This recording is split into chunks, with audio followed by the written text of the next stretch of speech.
exactly what you need. எவ்வளோ அழகா இருக்கு பாருங்க. உனக்கு இதெல்லாம் கவலைப்படாத. இது எப்படி பிரசங்கம் பண்ணிட்டாங்கன்னா, இதெல்லாம் உனக்கு தேவையில்லை, இதெல்லாம் கவலைப்படாத அப்படின்னு சொன்னாங்க. ஆனால் கடவுள் உனக்கு தேவையில்லை கவலைப்படாதன்னு சொல்லலை. இது உனக்கு தேவைன்னு எனக்கு தெரியும், அதனால கவலைப்படாத. He knows exactly what you need. உனக்கு என்ன வேணும்னு அவருக்கு எக்ஸாக்டா தெரியுமா? இல்ல மாத்தி சொல்றேன், உனக்கு எக்ஸாக்டா என்ன வேணும்னு அவருக்கு தெரியுமா?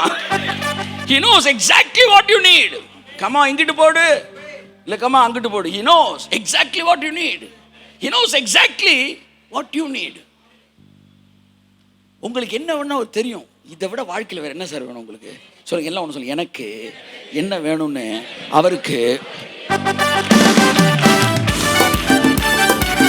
இன்னொரு தடவை சொல்லுங்க, எனக்கு என்ன வேணும்னு அவருக்கு தெரியும், அதனால நான் கவலைப்படல. சொல்லுங்க, எனக்கு என்ன வேணும்னு அவருக்கு தெரியும், அதனால என்ன கவலைப்படாதன்னு சொல்றாரு. சோ இதெல்லாம் உனக்கு தேவையில்லைன்னு சொல்லல, உனக்கு தேவைன்னு எனக்கு தெரியும்டா, இதுக்கு கவலைப்படாது, நான் பார்த்துக்கிறேன் விடு. அப்ப நான் எதை பார்க்கணும்? நீ எதை பார்க்கணும் நான் சொல்றேன் கேளு.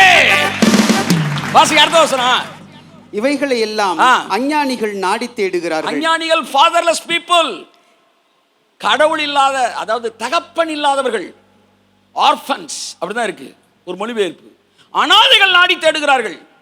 உங்களுக்கோ இவைகள் உங்களுக்கு வேண்டியவைகள் என்று உங்கள் பரமபிதா அறிந்திருக்கிறார். ஆமென். இங்க உனக்கு அப்பா இருக்காரு, எனக்கு எல்லாம் தெரியும். அஞ்ஞானிகள்ன்ற வார்த்தையில அப்பா இல்லாதவர்கள் எங்க மொழிபெயர்ப்புல வருது.